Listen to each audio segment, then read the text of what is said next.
만약에 정말 우리 애들이 공부 잘해서 의대에 갔는데 이런 상황이 생긴다면 정말 짜증날 것 같아요. 네, 너무 정말 말도 안 되는 일이죠, 사실은. 갑자기 정책 때문에 이렇게 된다는 게. 이번에 의대 증원 사태를 겪으면서 부모님하고 이제 의대생 내지는 전공의가 좀 안 좋아진 경우도 많아요.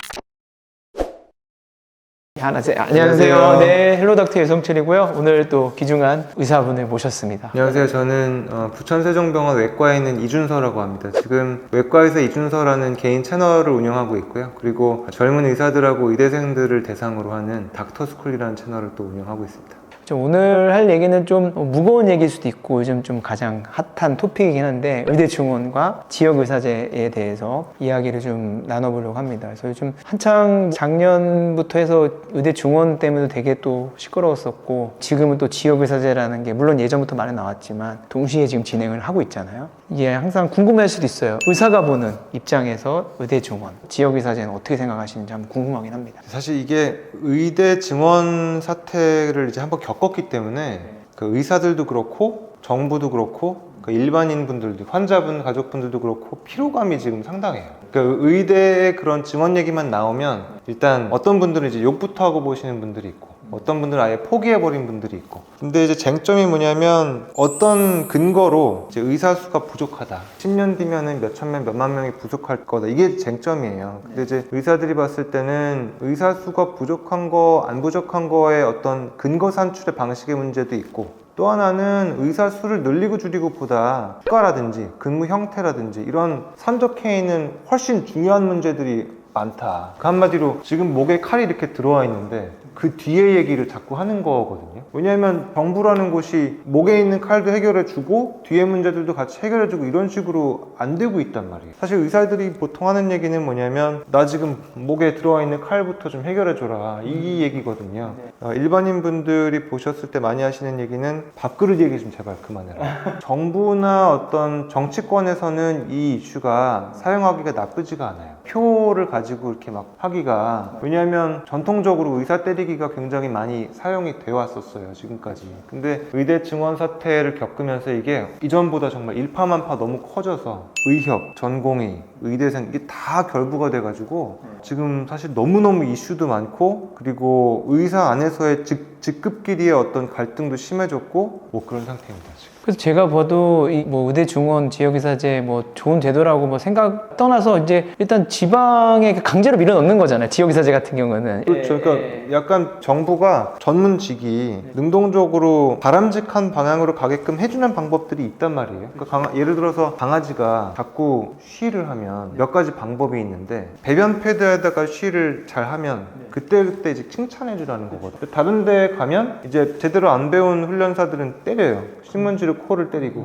지역의사제라는 제도가 대표적으로 신문지를 때리는, 말하자면 거기서 벗어나면 처벌을 하겠다는 거잖아요. 그러니까 물가를 잡을 때도 그렇고 정부가 알아서 다 하겠다, 이런 차원이에요. 그러니까 저도 찾아보니까 일본에서 지역의사제 제도가 뭐 70년대부터 있었다고 하는데 결국에는 결과론적으로는 반 정도는 이탈을 하고 반 정도는 남아있긴 한데 초기에는 효과가 좋았다, 한 5년까지는. 근데 이제 이후에는 결국에는 약간은 이제 말씀하신 대로 그냥 급한 대로 이렇게 좀 때려놓는 약간 그런 느낌도 들기도 하고, 결국 일본에서도 기피과 같은 경우는 해결이 안 됐다고 저도 이제 자료에서 봤어요. 그러니까 이제 말씀하신 대로 정부가 이렇게 물길을 만들어주고 자연스럽게 흐르게 해야 되는데 강제로 그냥 물길을 만들어서 일로 가게 해서 여기서 고이는 거에 대한 거 해결을 안 해주는 거 보면서 좀 안타깝기는 해요. 물론 이제 당장은 해결이 되겠죠. 지역에 어쨌든 의사들이 10년을 묶어 있어야 되니까. 근데 10년 지나고 다수도권으로 올 확률이 절반 이상은 저 같아도 올 것 같거든요. 고생했으니까. 여러 가지 뭐 얘기들이 있긴 해요. 뭐 자극적인 얘기들도 많아요. 뭐 9년 동안 대충 하다가 10년째 오다가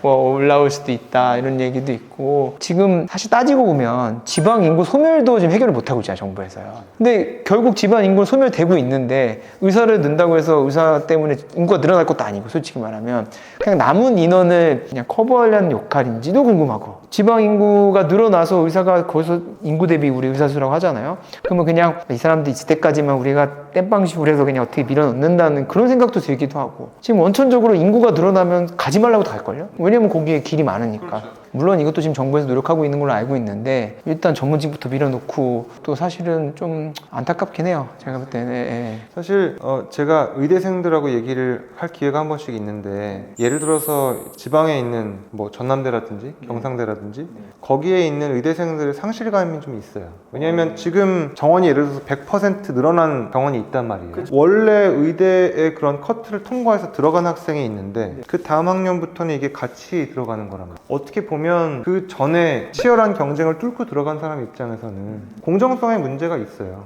그리고 우리가 교수들을 봤을 때도 의사들이 어떻게 보면 차등이 이제 처음으로 생기는 거거든요. 저도 개인적으로 친분이 있는 교수님 여러 명이 있지만 굉장히 잘해요. 그리고 거기서는 그 지방을 책임진다는 느낌으로 하거든요. 이 지방의 최장암은 내가 알아서 한다. 실제 환자들이 몸을 맡겨요. 그런데 이렇게 차등을 두고 그 지역의 의사들은 정상적인 의사들에 비해서는 좀 열등하다, 이렇게 가버리면 그분들도 피해를 입겠네. 그럼요. 원래 있던 사람들의 입장에서는 나는 수도권의 의사보다는 하나 아래, 이렇게 돼버리는 거란 말이죠. 그럴 수도 있겠네요. 그걸 인정해버리는 거예요, 정부에서. 맞아요. 그래서 저는 이게 방향이 오히려 거꾸로 가는 게 아닌가. 일본하고 우리하고 직접적인 비교가 절대 안 되는 이유 중에 하나가, 일본의 경우에는 우리나라하고 반대예요. 우리나라는 지금 병원이 5개밖에 없어요. 삼성, 아산, 서울대, 세브란스, 서울성모 5개밖에 없는데, 일본 같은 경우에는 굉장히 나눠져 있거든요. 실제로 어떤 한 가지 예로 상을 타는 노벨상이라든지 이런 것들을 타는 그런 출신 학교들을 보면 이게 나뉘어져 있어요. 우리나라에서는 사실 신문 기사에 나는 것만 해도 5개 안에서만 나오거든요. 그러니까 이런 현상이 지역 의사제로 더 좋아질 것이냐? 절대로 아니죠. 왜냐하면 환자가 인식하는 게 있잖아요. 증원을 할 거냐 말 거냐, 뭐 밥그릇의 문제라든지 뭐 이런 다 막 얽히고 설켜 있지만 직관적으로 봤을 때 못하는 애들을 지역으로 넣는다? 이게 해결이 될지 잘 모르겠고, 그 아이들한테도 사실 지금 우리가 고생을 해서 의사가 돼서 자기가 어떤 형식으로든 자기 생계를 꾸리고 이런 게 지금은 예전에 비해서는 어렵지만 어느 정도 된단 말이죠, 지금까지는. 근데 이게 2배수가 되고 3배수가 됐을 때 그 지역에서 나오지도 못하고 강제로. 그럼 그 친구들한테는 어떻게 작용을 할 거냐. 저는 이게 환자의 인식 차원이나 기존의 지역 의사들이나 지금 새로 들어갈 친구들이나 이 사람들한테 다 더 도움이 될지 잘 모르겠어요. 그것도 문제고, 저는 사실은 지금 의대생들이나 지금 막 전공이나 인턴 분들이 제일 타격이 클 것 같아요. 왜냐면 계속 윤 정권 때부터 해서 희생양이 되고 있잖아요. 그러니까 아까도 서두에 말씀드렸지만 지쳤다, 그런 얘기를 하시더라고요. 이제 반항할 힘도 없다. 그냥 각자 살 길을 가는 느낌? 그러니까 그분들은 사실은 지금 자기 열심히 해서 들어왔는데 갑자기 뭐 몇 배수 뽑는다고 의사가 많아진다고 하고, 또 그 중간에서도 전공이 사태가 있어서 자기 트레이닝도 늦어지고, 군대도 1번병으로 군의관 안 가고 또 이렇게 간 분도 많다고 들었고, 그러니까 결국에는 지금 또 군의관도 부족하고 뭐 공보위도 없어서 또 지역의료가 지금 또 결국은 망가졌고, 엉망진창 같아요, 사실. 사실 정말 일반적인 우리가 어떻게 뭐 건설적으로 뭔가 논의를 할 수 있는 그런 단계가 전혀 아니고. 맞아요. 그래서 학생들이나 전공의들이 가끔 얘기를 할 기회가 있는데, 저는 이제 어떤 얘기를 해주냐면, 어찌됐든 열심히 하고 자기 목표가 뚜렷하면, 얼마 전에 대표님이 왜 사업계획서 얘기 해주셨잖아요. 저희 채널 나왔을 때. 그래서 저는 굉장히 인상 깊었던 게, 어쨌든 롱텀 플랜이 있어야 된다고 저도 생각해요. 그래서 제가 인턴하고 레지던트들을 가르칠 때 가장 중요하게 얘기하는 게, 네가 나중에 개원을 하고 싶은지, 빅5에서 교수를 하고 싶은지, 페이닥을 하고 싶은지가 결정돼 있으면 100배 더 유리하다, 이 얘기를 항상 하거든요. 지역의사제가 되든 2배수가 되든 10배수가 되든 간에 목표만 구체적이면 그래도 경쟁력은 있을 거라고 생각합니다.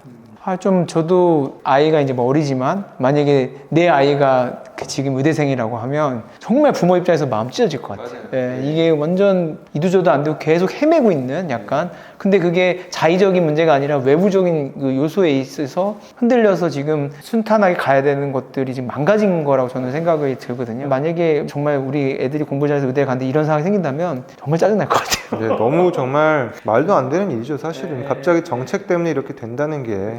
이번에 의대 증원 사태를 겪으면서 부모님하고 이제 의대생 내지는 전공의가 좀 안 좋아진 경우도 많아요. 왜냐하면 부모님들이 생각하시는 게 있잖아요. 그 의사이실 수도 있고 아니실 수도 있고 당사자들, 진짜 액티브하게 투쟁을 하는 친구들도 있었고 수동적인 투쟁을 하는 친구들 입장에서도 이게 아니라고 느끼는 경우에는 부모님의 뜻하고 반대되는 행동이 꽤 있었더라고요. 저는 지역의사제도 이럴 수 있는 소인이 지금 막 이전처럼 빵 폭발하진 않았지만 만성적으로는 이런 문제를 만들 만한 소인이 굉장히 많다고 봐요. 그러겠네요. 왜냐면 진짜 아까 저도 기존에 있던 어렵게 가서 있던 친구들과 또 새로운 신입생들 또 지역의사제라는 낙인이 찍혀서 비슷한 연배면 주변에서는 만약에 그렇게 생각할 수도 있고 너 뭐 지역의사제 출신이야? 뭐 정시 출신이야? 이렇게 물어볼 수도 있고 뭐 꼭 지역의사제 출신들이 뭐 그렇게 떨어진다고 표현하기도 그렇지만 아까 말씀드린 가르치는 교수님도 힘이 빠지겠고 우리는 뭐 빅5보다 떨어지는 건가? 라고 이렇게 인정해버리는 그런 게 돼버리고 그럼 여러 가지 긍정적인 효과보다 어떻게 보면 심리적으로나 여러 가지 안 좋은 효과들이 더 많을 거라는 생각이 듭니다. 또 환자들도 나 이왕이면은 정시 때 들어가는 의사한테 진료받고 싶어라고 할 수도 있잖아요. 예, 그거 환자들이 선택권이 있는 거니까. 맞아요. 그러면은 오히려 여기 가면은 더 지역 의사들이 있는 거 아니야? 그럼 지방 내 병원이나 이런 데를 더 기피할 수도 있겠네요. 거꾸로. 왜냐면 우리가 핸드폰을 하나 사도 삼성 아니면 애플을 산단 말이에요. 다른 거 잘 안 사요. 하물며 우리 아버지를 수술하는데 KTX, SRT 타면 바로 가는데 거기서 할 이유가 없는 거예요. 근데 지금은 지방에 계신 선생님들이 다 정말 프라이드가 있고 실제로 아산하고 삼성하고 똑같이 잘하시는 분들 더 많고 오히려 더 잘하시는 분들도 많이 계세요. 근데 이 제도가 활성화가 돼서 그러면 그 친구들 중에 이제 10년, 20년 뒤에 다 교수가 되고 그런다 그러면 교수님들의 퀄리티가 똑같이 유지될지는 그거는 모르는 거죠. 물론 역치 효과라 그래서 어느 정도 컷 이상이면 똑같이 잘한다. 그러니까 노벨상이 하버드에서만 나오는 건 아니다. 이런 얘기가 있지만 저는 인식의 차이라고 봐요. 인식의 차이. 왜냐하면 수술을 1년에 100건 해서 잘하는 사람인데 지역의사제가 돼서 지역의사라는 걸 사람들이 알아서 안 오면 이런 문제가 없었을 때 그 지역을 책임지고 100건을 했을 의사가 20건만을 하면서 떨어질 수밖에 없는 거예요. 손이. 그래서 저는 이대로 가는 것보다는 뭐라도 좀 뭔가 절충안이 있어야 되지 않나 그런 생각을 하고 있습니다. 그래서 저도 좀 답답하기도 합니다. 저희도 뭐 그냥 이 상황을 보면서 어떻게 보면 뭐 저희 입장에서 의사가 많아진다고 좋아질 수도 있겠다고 생각하지만 거시적으로 보면 산업 자체가 굉장히 다운되는 느낌이긴 해요. 저는 개인적으로.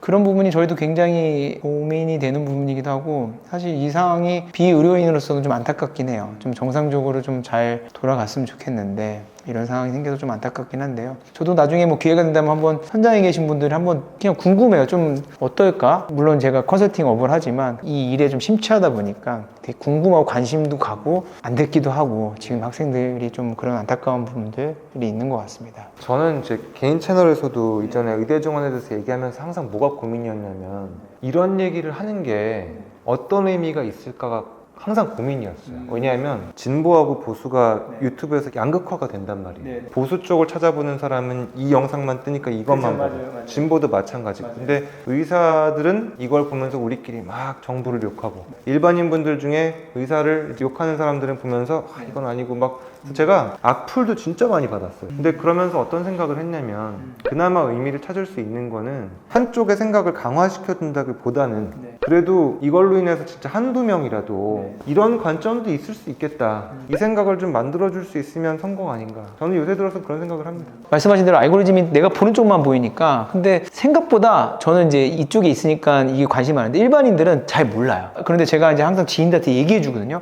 저도 유튜브에서 얘기하지만 민영화 얘기도 하고 막 저도 관심 있게 막 얘기하는데 사람들이 건보 수가부터 이런 거를 전혀 모르다 보니까 제가 얘기해 주면 다 수긍을 해요. 근데 뉴스에는 자극적인 거, 뭐 의사 때리기 약간 그런 것만 있다 보니까 욕하기 바쁜데 사실 그 실상이랑 그 원리를 아무도 볼 생각을 안 한단 말이에요. 그럼 누군가가 전문가 또는 관심 있는 사람이 얘기를 해줘야 된다고 생각을 해요. 그래서 저희 채널과는 상관없지만 저도 민영화 얘기도 하고 건강보험 고갈 얘기도 하고 큰일 났다 이런 얘기를 하는데 그래도 어쨌든 공감해 주시는 분도 있어서 좀 감사하기도 하고 그래서 저도 채널에서 요즘에는 개원 얘기보다는 제가 하고 싶은 얘기를 더 많이 하면서 제 생각들 전하는 것도 재밌기도 하고 그런 것도 필요하다고 생각을 합니다. 왜냐하면 지금 너무 때리기가 많으니까 반대 입장은 별로 없어요. 의사분들도 얘기를 하기가 좀 애매할 수도 있고 그러니까 이제 오히려 이런 채널에서 얘기할 수 있지 않나. 정말 소수에서만 얘기하는데 그래도 또 저희 같이 얘기해주고 반대 의견도 얘기해주는 사람들도 필요하지 않을까 이런 생각이 듭니다. 증원이랑 또 지역의사제에 대해서 좀 얘기를 해봤는데요. 제가 갖고 있는 생각과 의사로서 갖고 있는 생각을 들을 수 있어서 되게 좋았던 시간 같습니다. 또 다음에 기회가 되면